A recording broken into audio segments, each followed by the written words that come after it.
It's the show the establishment warned you about. That's right, it's the Dr. Tommy Show, broadcasting from the free state of Florida. I am your host, Dr. Tommy McElroy, and I am broadcasting from Echelon Health Studios. Glad you're here. Today's Thursday in Florida, and it surely is hot. Hot. Went to a field day this morning with my daughter at her school in Lutz Prep, and boy, it started off cold this morning. I actually put the heater on, and then today it's hot, so that's Florida for you. But can't complain, not too much. We haven't had hurricanes in a while, so thank goodness for that. Thank God for that. Anyway, today I wanted to talk a little bit about a little bit of medical stuff. I wanted to show you something here. Okay, so here's my webpage, right? I wanted to show you something about heart scans. Heart scans, when I tell people, I ask patients, I said, it's part of our physical. I say, well, it depends on how old you are. But I say, have you had a heart scan or you need a heart scan? Sometimes I say, oh, I had a heart scan. I was like, oh, okay, good. And then they tell me they had a heart scan. They did have a heart scan. It's called a coronary calcium score. A coronary calcium score is a CT scan that scores the calcium that's present in the coronary arteries of your heart. It is not the one I'm talking about. The one I'm talking about is called a CT angiogram. And a CT angiogram, ours, are done by Dr. Morales in South Tampa Cardiology.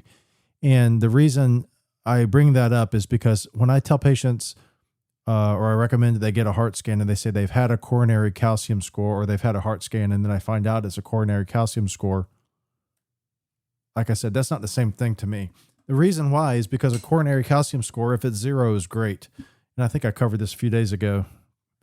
But it is not the end-all to be-all because it doesn't look for soft plaques. Soft plaques can rupture. Soft plaques can grow. Hard plaques are calcified. And if you have a calcium score of, let's say, 1, you may still have plaque in abundance. Now, it's less likely, but it's possible. And so it can give you a false sense of security. So I just wanted to go over that a little bit more in detail because I think part of a screening physical or a part of a physical should have preventative screening tests. And one of them should be a screen for heart disease. Now, this is not done in normal practice because the authorities don't say you should. Actually, you know what's funny? If you look at this, if you Googled this, ask an AI or ask the internet, say, should I have a coronary CT angiogram? They'd probably say, well, it's not proven that it's accurate and the authorities don't recommend it because it may lead to false positives and it may cause you to have some tests that you would not have done otherwise because of those false positives, which is absolutely true. And it exists in all screening tests. A good screening test catches, hopefully, if you ask someone, say, design a good screening test for a disease, and they would say, okay, I want to design a test that catches all of the disease and maybe even some people that don't have disease. That way I don't miss anything. And that's called sensitivity. And then there's another test or another statistic called specificity. And so that says, is what I captured indicate what I'm looking for? So, for instance, you can say, well, that test is too sensitive, but it's not specific because it may show shadows. And those shadows may be interpreted as plaques, and then they're not plaques, and you end up getting some other exams done, and before you know it, you did not have as much coronary disease as you thought. My argument for that would be, well, I'd rather know that there is possibly coronary disease and then go after it that way than just, just to miss it or not even look for it at all, which is what usually happens. If you walked into 99 out of 100 doctors' offices in Tampa today, primary care doctors, and you said, well, I heard on a podcast that you should have a coronary angiogram, they would probably say, well, that's not proven, that's not recommended, and you're not going to get one from me, meaning an order. And like I said, 99 out of 100.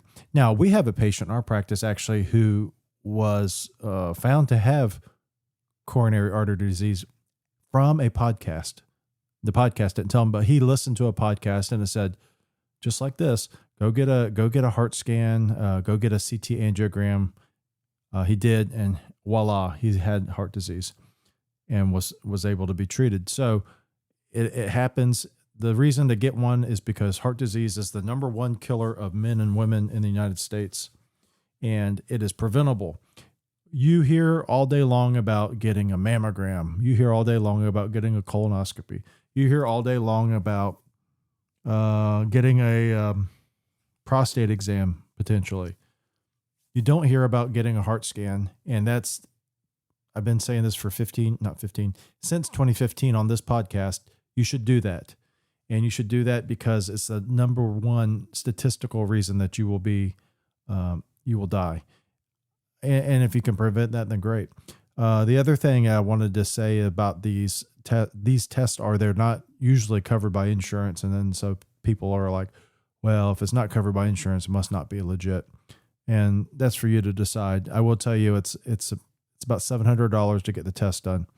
And if you get it done, then you can say that you do or do not have heart disease with a pretty good level of confidence. And I will also tell you that the reasons they say is that, well, they're not accurate. I have reason to believe they are accurate based upon my experience with them. I can't say that across the board, but our specific practice, like I said, Dr. Morales at South Tampa Cardiology, pretty confident in his outcomes because they have matched a lot of times what people end up having with catheterizations. Now, not everyone's had a catheterization after they've had a heart scan, but in the few that have, or in some that have, there's a high correlation. Okay, so that's heart scans. Oh, okay. I want to head over to show prep here. Today, I wanted to talk to you about Ezekiel Emanuel. So who's that guy? Well, he's the guy who was Obama's guru having to do with healthcare in 2008 or 2010. And Ezekiel Emanuel says the ACA has done good, but the system sucks. It's broken. And this is from Breitbart. Ian Hatchett on Breitbart. Hanchett on Breitbart. And it said that, Ezekiel Emanuel thinks that we need to reform ACA because it's broken. Now, what does that mean? Well, it means that whatever comprehensive reform that they did 10 years ago, 15 years ago now, didn't do a damn thing for you. And actually all it did was it kind of made some people rich, particularly health insurance companies, made a lot of health industry people rich. And it made a lot of people get health insurance for very little money. And it made a lot of people pay a lot of money for health insurance and made a lot of people stop getting health insurance because they paid a lot of money.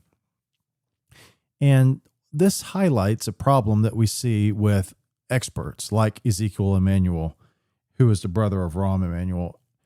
Experts don't understand, either they do or they don't. You can look at it two ways. So people like Ezekiel Emanuel, Dr. Emanuel, may very well understand exactly what they've done with Obamacare, which is basically create a transfer payment system whereby people who are not able to afford the inflated prices of insurance have insurance provided to them with a subsidy that is paid for by another person.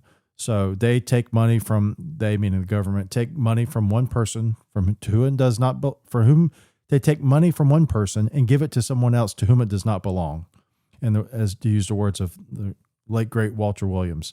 So that's what you do with Obamacare. You take money from one person and give it to someone else to whom it does not belong, and you call it a subsidy.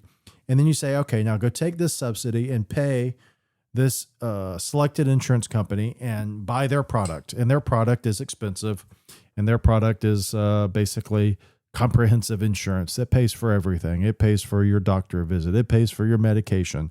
It pays for your colonoscopy. It pays for your dentures, whatever. It pays for your mammogram. And so all these things are all wrapped up. And then we tell patients, well, this is the way that you get healthy. And here you go. Well, the problem is they did all of that. And then what happened was there was not enough people buying into it. One of the reasons why not enough people bought into it is because one of the few things that Paul Ryan did when he was the Speaker of the House was he was able to get a bill passed and signed that said the penalty for insurance is zero. And that was done, I believe, in 2016 when Donald Trump was first elected president. It's about the only good thing that Paul Ryan and whoever was running the Senate at that time did. Oh, it must have been the turtle, Mitch McConnell, because he ran the Senate forever. Anyway, I think it was Mitch McConnell and Paul Ryan. They did that together, and that was about the only conservative thing that actually did with Donald Trump when he was president the first time. Is they said the penalty for not buying health insurance is zero. The penalty is still there. If you look in the statutes, it's still there, or the law or whatever, but it is zero. So you do not have to pay a penalty, because there used to be a penalty.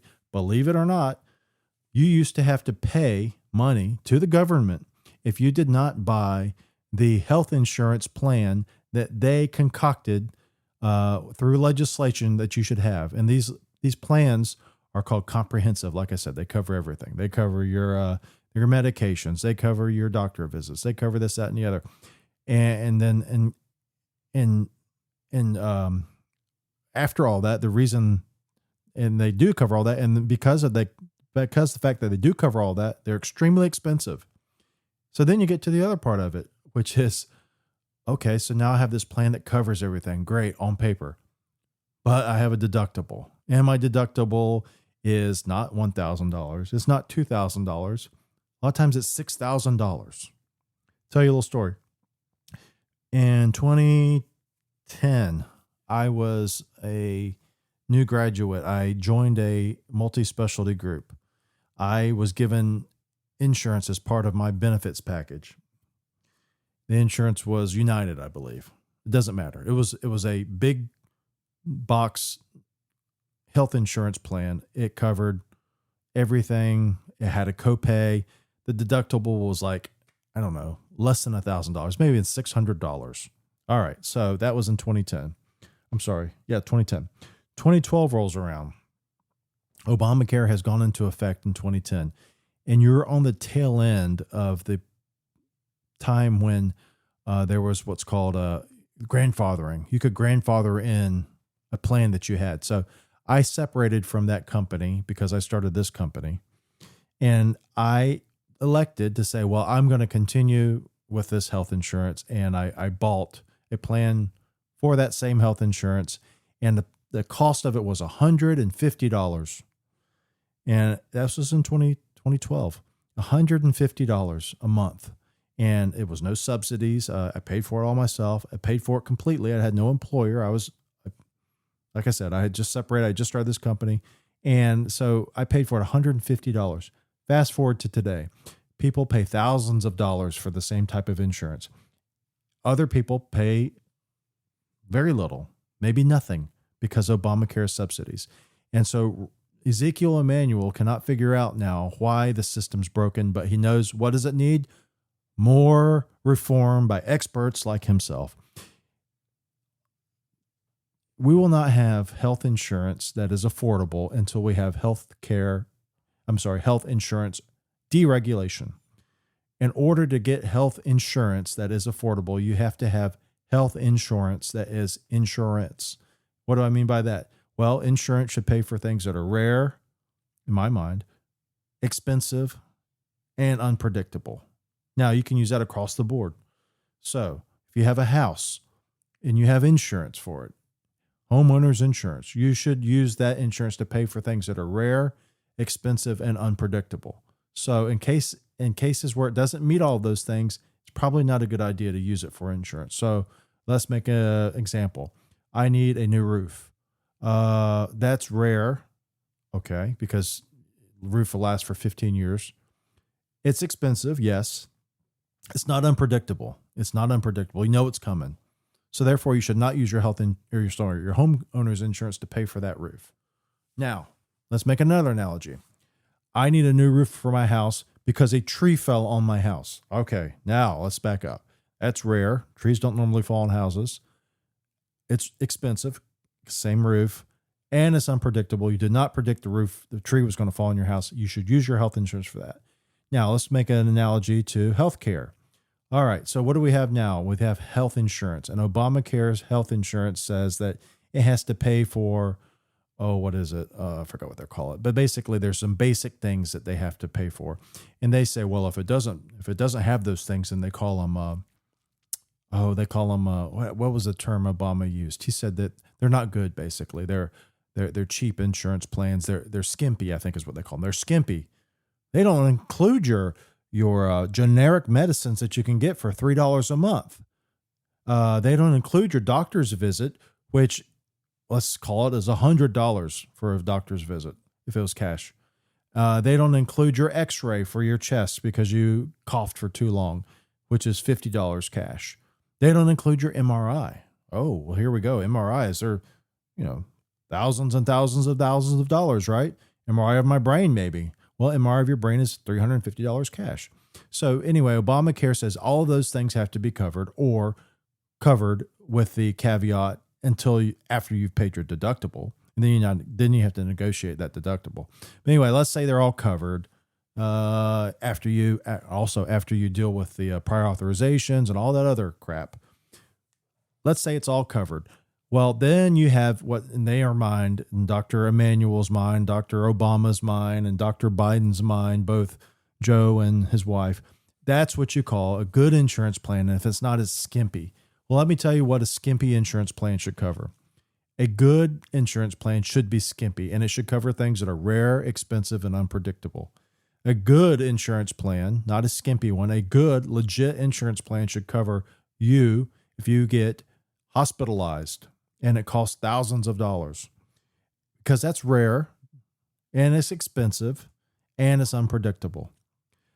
The visit to your doctor is neither rare nor is it expensive nor unpredictable. Insurance should not cover that. Your generic medication is not rare, expensive, or unpredictable.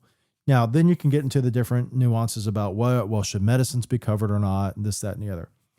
When I first interviewed in medical school, I talked to and I think I may have mentioned this before, I talked to a radiologist. He was interviewing me, and he said, we were talking about medicine. He said, the only way that you can make medicines affordable is if you made it illegal for insurance to pay for them. And the reason he said is because then they would actually be sold for what they cost.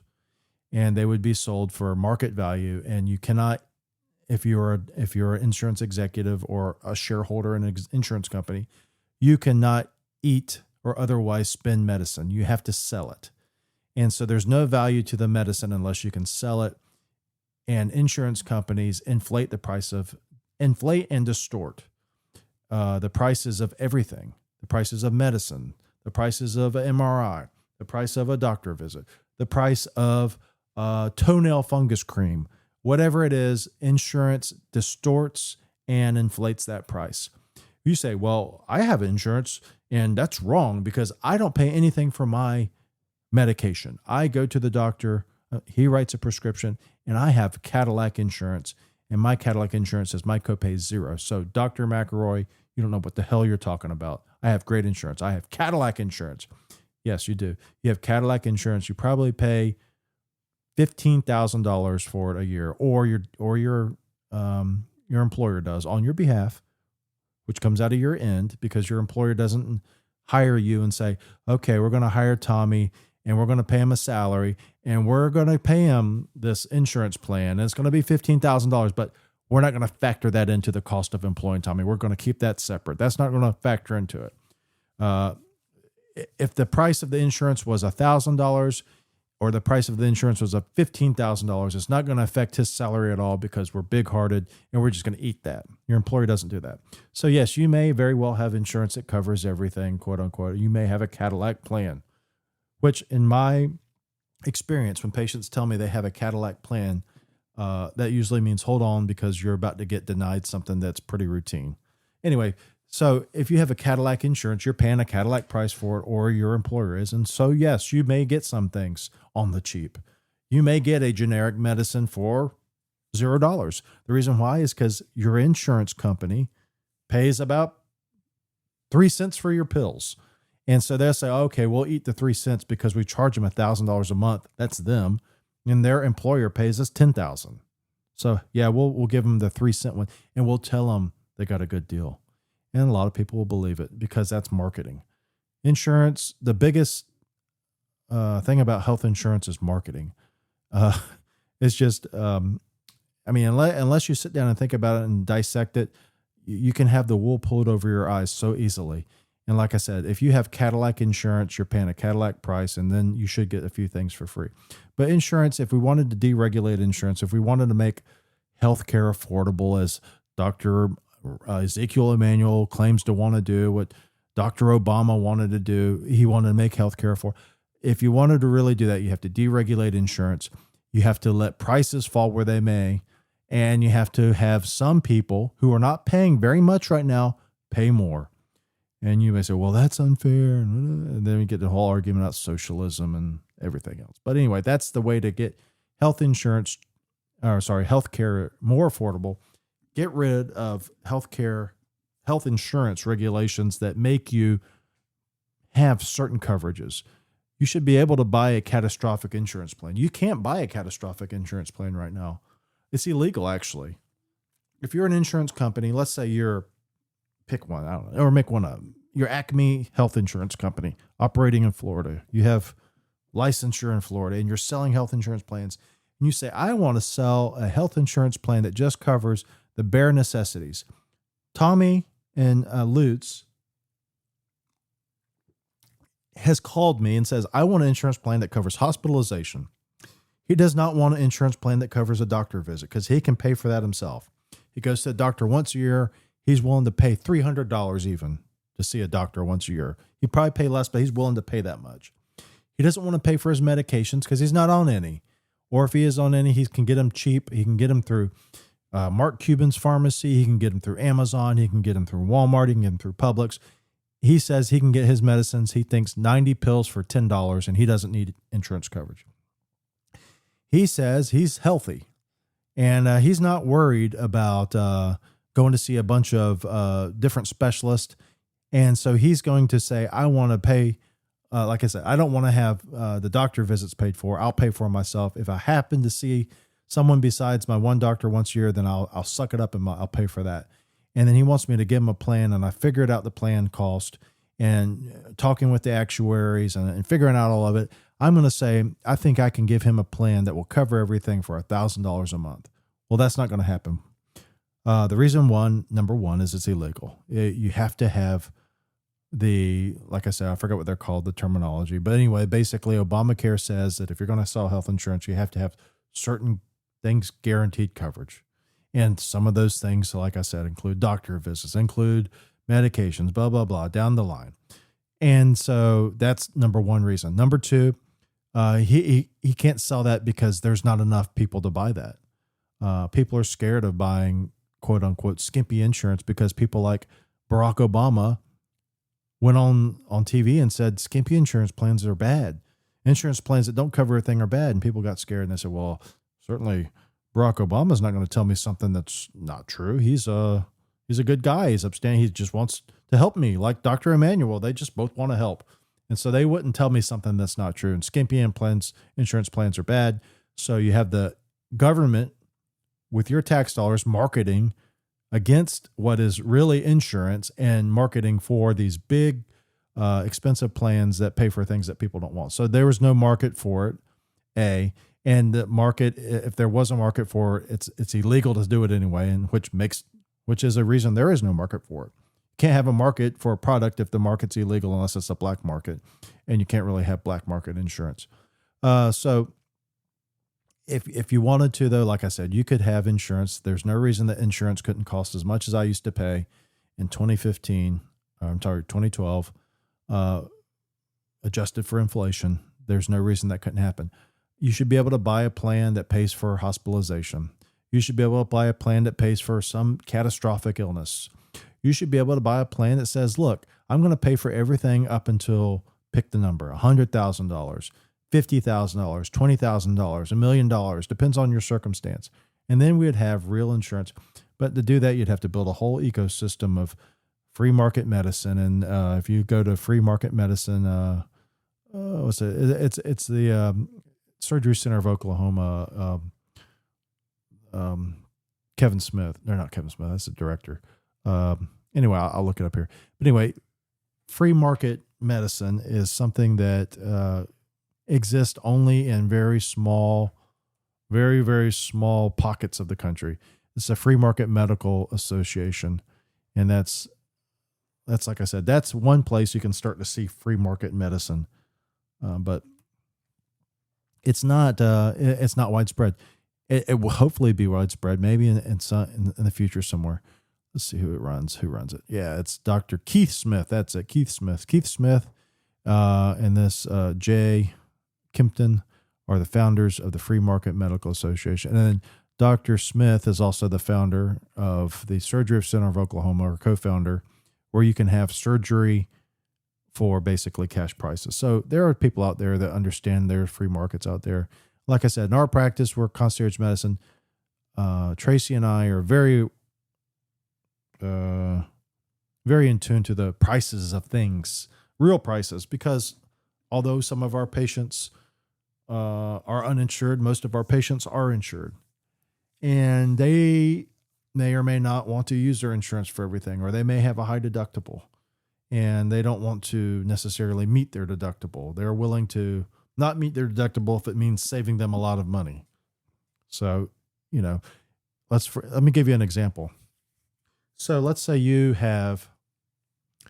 in my practice and you have healthcare insurance and you have it through your employer. And let's say your deductible is $1,000. And let's say you come to me and you say, Dr. Tommy, I hurt my knee. And then we say, well, you need an MRI. I think maybe you tore your ACL. Unfortunately, you tore your ACL. I think, God forbid, but hopefully you didn't, but maybe you did. Let's get an MRI. So I send you to go get an MRI. And then the MRI people schedule you and they say, what do you have? Do you have insurance? And you say, yes, I do. And you think, oh, thank God I have insurance. It's going to cost me thousands of dollars. And then they run your insurance and they're like, you do have insurance and it's covered. Oh, great. You haven't met your deductible though. Okay. We have negotiated a price with your insurance company. Okay, good. The price for your MRI is $1,500. And you're like, well, geez. Oh, that's a lot of money. And they say, well, you didn't meet your deductible. At that point, you can choose, let's say your deductible is $6,000. At that point, you can choose to say, well, I want to meet my deductible, damn it. And this is one way to meet it. Bill me up, Scotty, $1,500. Here's the Visa. And you pay him $1,500. Well, congratulations, you're $4,500 closer to meeting your deductible, after which your insurance may kick in 80% or maybe 100%. But you didn't meet your deductible yet, so you can pay $1,500. Now, what I would recommend doing at that point is stopping, if you're my patient, and say, wait. Hold on a second. I seem to remember Dr. Tommy telling me, don't schedule it if I haven't met my deductible. Talk to him first. I think Tracy said something about $350. So I'm going to call. So they call us and we say, don't do it.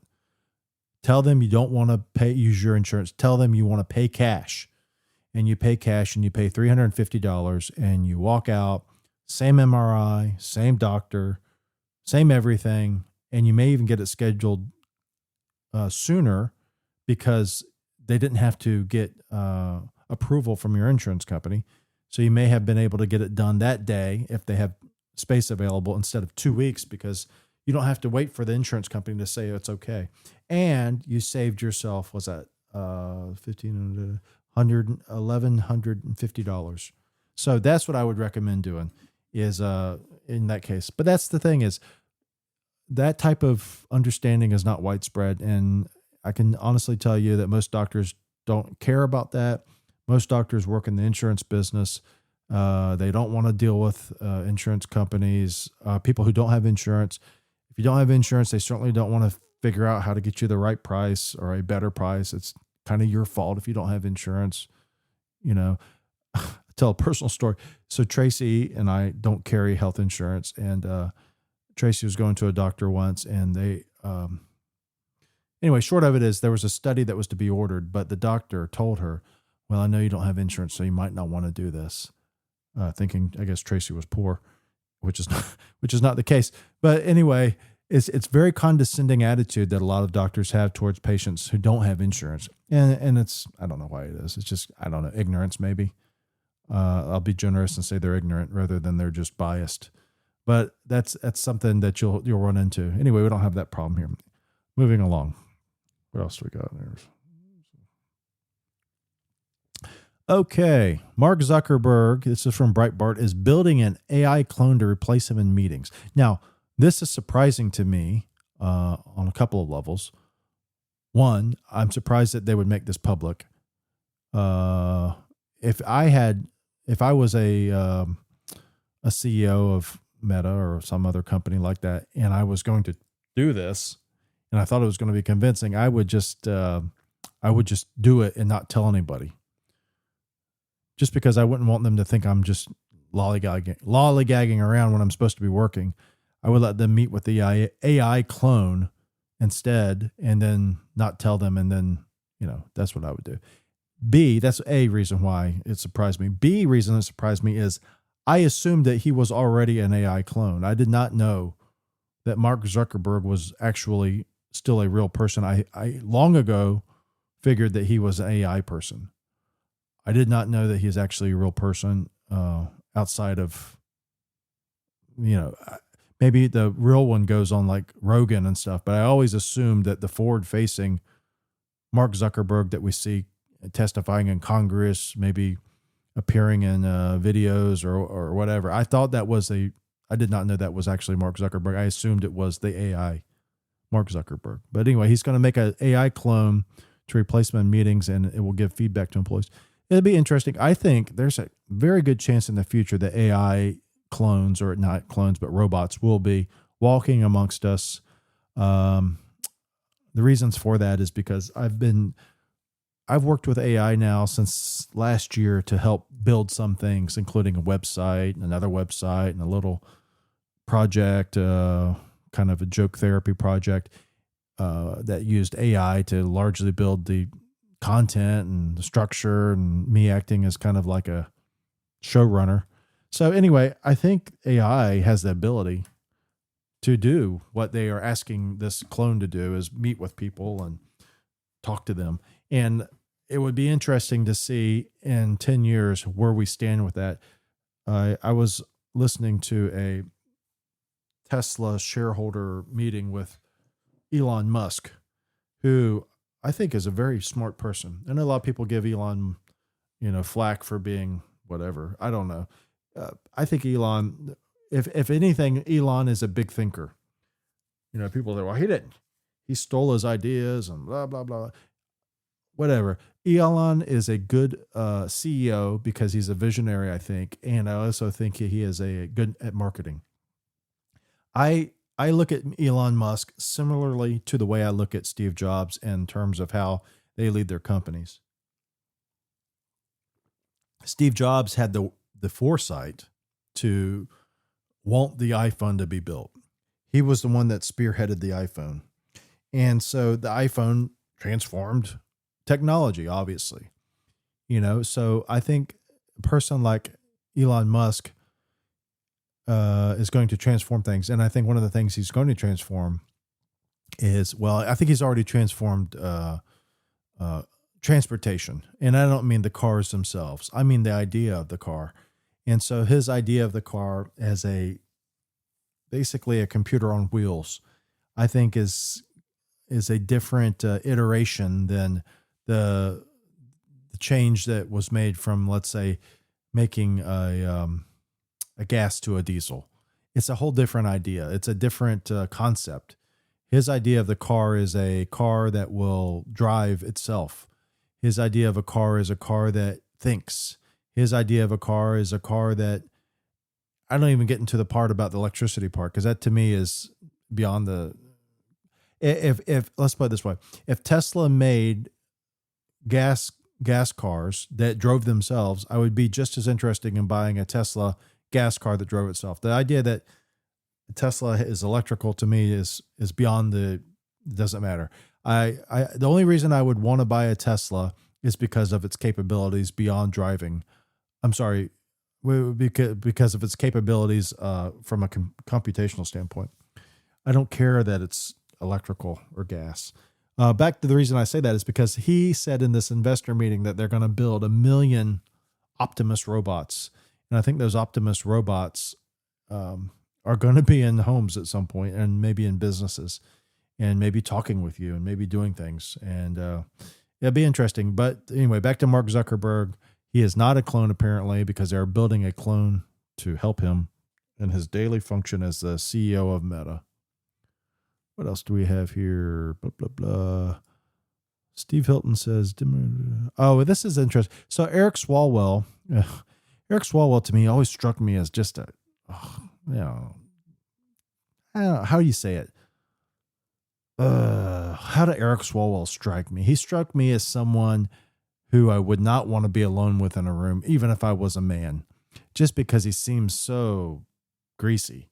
And certainly wouldn't want to be with him, alone with him in as if I was a woman, after all these things have come out about him. So they say that Eric Swalwell now he's in trouble for, improprieties with women, to make it mild.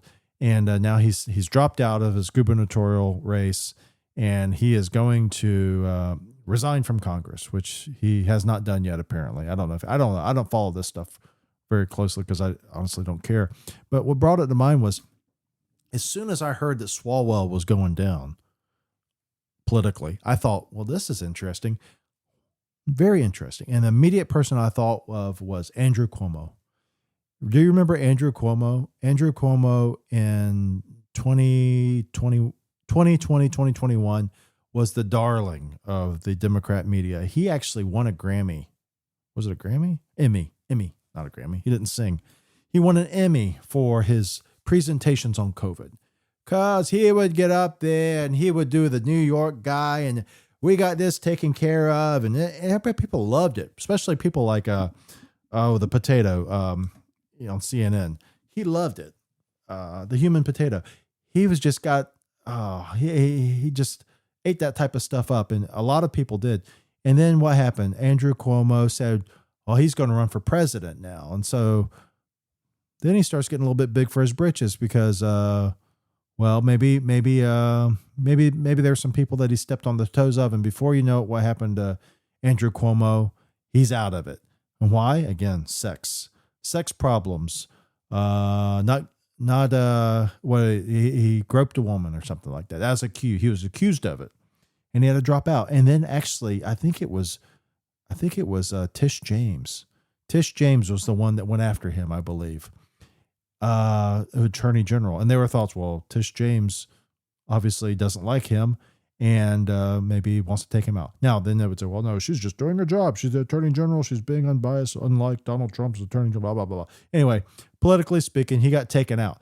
But I thought this is interesting because Andrew Cuomo was reaching for the stars, so to speak. He was the governor. He was an Emmy winner. He was going to now be potentially president. And then, boom, his legs got cut out from under him.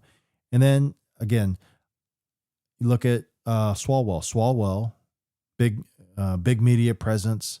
When he wasn't flatulating on camera, was doing, interviews here and there and everywhere, criticizing Trump. And then what happens? He gets a little bit too big for his britches, and boom, suddenly, Swalwell's a bad guy. Swalwell's a sexual predator, maybe, and all these things. But it says Steve Hilton here says it's Democrat machine covered for Swalwell. And he says, we heard all this months ago. And that, to me, when I saw that, I said, it makes perfect sense. Because I think that they probably did know about this. And then someone says, pull the trigger. Just like in the mafia. You have a capo who's maybe getting a little bit too big for his britches. Maybe he started off and he was a good guy, and he was a hard worker. He's an overachiever. And then he starts, he gets more and more responsibilities, takes over more rackets. And maybe he starts showing up at meetings. Maybe he starts talking out of line a little bit more. Maybe he starts talking over certain people who don't like to be talked over. And then before you know it, bam, he's gone. I think that's what happened to Swalwell. I think he showed himself, and they said, yeah, I don't know if we want this guy doing this. I don't know if we want to hand him this. And boom, they took him out. And I think the same thing happened to Cuomo before him. I think they both got taken out. And I think if you think that Swalwell and Cuomo are the only greaseballs in the Democrat Party, then you're crazy. And if you think those guys don't also exist in the Republican Party, then I know you're crazy, because they do. Anyway, that's a little bit of rundown. I wanted to do this to boxing today. Boxing history today. So today in boxing history on April 16th, 1987, Sugar Ray Leonard, coming off a long retirement, won a split decision against Marvelous Marvin Hagler to capture the WBC middleweight championship in a massive upset. This was in Las Vegas, I believe. Was it Las Vegas? I think it was. And so the backstory on this was Ray Leonard and Marvelous Marvin Hagler were set to fight in 1982. And Leonard at that point was at the top of his game. Actually, Leonard at that point was probably the top of his career, arguably ever, because he had won back the title that he lost to Roberto Duran by outclassing or outfoxing, but definitely outboxing Roberto Duran, and the No Mas fight. Okay, so prior to that, Duran had outmuscled Leonard, and Duran had basically challenged the manhood of Ray Leonard, did a lot of different things, talked about his wife, all kinds of things. Anyway, he did a masterful psychological job on Leonard. Even if he didn't plan to, he did it. And he got Leonard to fight him on his terms. And Duran, even though he was coming up in weight from lightweight at that point to welterweight, a 12-pound jump, I don't know the math on that, but 12 divided by 135, whatever that is, he jumped a percentage of his body weight up. And he took on Ray Leonard and beat Ray Leonard. And Ray Leonard at that point was the golden boy of boxing, at least in the welterweight division. And at that point, that was like 1981 or 80. At that point, the heavyweight division was on doldrums because Ali had been retired and basically had come back. I don't know if he had come back at that point or not, but he was out of the picture. Holmes, there was a fracture in the title. I think John Tate maybe was one of the champions. Holmes was a champion. That was before the IBF, so there was only two. Anyway, Ray Leonard was the guy, and then Duran came up and beat him. All right, so then that happened. And then then Leonard got his title back. He beat Duran. And then what happened? Well, then Leonard faced off against Tommy the Hitman Hearns, and probably one of the biggest showdowns ever in the welterweight division. Tommy Hearns and Leonard squared off, and Leonard stopped Hearns in the 14th round, I believe it was. It was a TKO fight. So Leonard is at the top of his game then, and then Leonard gets a detached retina. Leonard retires. And there's this famous press conference where Leonard and Hagler are there, and Hagler then was the middleweight champion,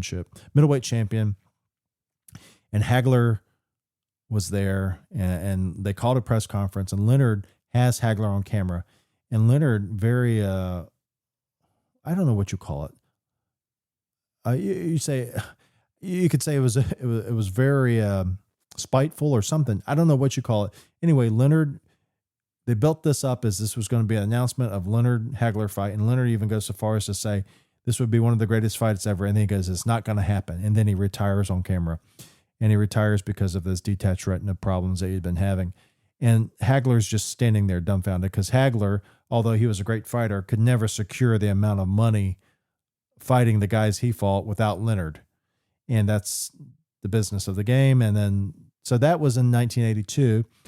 Follow that up 5 years later, 87. Leonard comes back one fight. He fights this guy named Kevin Howard, who was a fringe contender.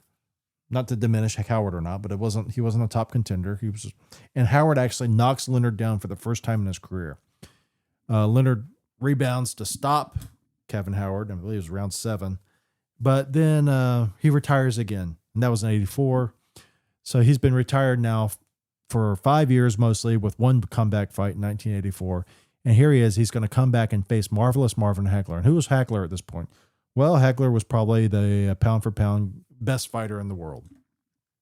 In 1987, Hagler had beaten everybody that was put before him. He was, I think it was 62-2 or 61-2 when he went into this fight. I think he was 60 wins, 1 loss, and 2 draws. He had lost once. I can't remember who the fighter was, but I think he later avenged it, and he had a couple draws. Anyway, he'd been undefeated for a very long time, and along the way, he had destroyed Tommy Hearns in 3 rounds. He had beaten Roberto Duran, who was at that point at a high mark in his career because Roberto Duran had rebounded after the debacle where he quit against Leonard, and then subsequently he lost to Wilfredo Benitez. He had rebounded at that point by taking out Davey Moore to win the WBC, I think it was WBC or WBA's junior middleweight title. And so then he was moving up to fight Hagler. Hagler turned back Duran. So Hagler was doing well. And then Hagler had, just before this Ray Leonard fight, I believe it was the fight right before this, beat undefeated fighter. I'll look it up here in a second. But anyway, Hagler was at the top of his game, but he was slipping, it looked like. And I think Leonard, I've seen articles where they say Leonard saw this from the cameras where he was doing the color commentary, and he challenged Hagler. And then this is the fight. It was a 12-round fight. It was a split decision fight. And if you look at the fight, you could argue that Leonard beat Hagler on points, and you could say if he did beat him, it was mostly style points. Hagler started off the fight fighting orthodox in a way, I think it was a way to try to confuse Leonard, and it didn't really work. And what happened was Hagler ended up giving away about 3 rounds to Leonard, and those 3 rounds probably were the ones that cost him the fight, because Leonard at that point in his career, which was, like I said, his only comeback fight, his comeback fight after only fighting once in the previous 5 years, was prone to fighting in spurts, and this became what happened in this fight is he would lay on the he not lay on the ropes, but he wouldn't fight nonstop unless it was the last 30 seconds, and in 30 seconds of each round, he would have someone yell to him when it was, and he would just set off this flurry, and that impressed a lot of the judges. And I think he won, like I said, based on style points, mostly over Marvin Hagler. He didn't really beat up Hagler. Hagler didn't really beat up Hearns. It was a spirited fight, and there was a lot of talk about a rematch, which never happened. And I think Hagler wanted the rematch. Leonard did not want the rematch, and it never happened. And I think Hagler probably held that against Leonard a little bit. John Mugabe was the fighter that was the guy who preceded the fight with Sugar Ray Leonard. John the Beast Mugabe, who was a junior middleweight champion, and he was 26-0 with 26 knockouts when he fought Hagler, and Hagler beat him in 11th round. But that fight was a hard fight for Hagler, and these fights took a lot out of Hagler, and that's when Leonard saw that from the ringside, or so I've read people say. And then he said, well, now's the time. Took advantage of it. Leonard would go on to fight a few more times and win. He beat Donnie Lalonde in a catchweight fight when she won both the super middleweight title and the light heavyweight title. Lalonde was the light heavyweight titleist and moved down to super middleweight, cut weight, so they'd make it a. It was the reason why it was marketed so that Leonard could be the first 5-division champion, which in modern times means that you basically fought across. Well, that would have been 30 pounds. So he went from 147 to 175 theoretically. Although when he weighed in, he did not weigh anywhere near. I think they said he weighed in at I can't remember what his weight was, 165 or 167, and he said he had, or someone said he had rolls of quarters in his pants to get that weight. Anyway, he fought. Now he did fight Hearns again, and Hearns and he struggled both mightily to a 12-round draw. That fight to me is actually more interesting than the first fight. The first fight, they were in their prime, welterweight. The second fight was super middleweight, and is similar in the way that the Thrilla in Manila is a great fight.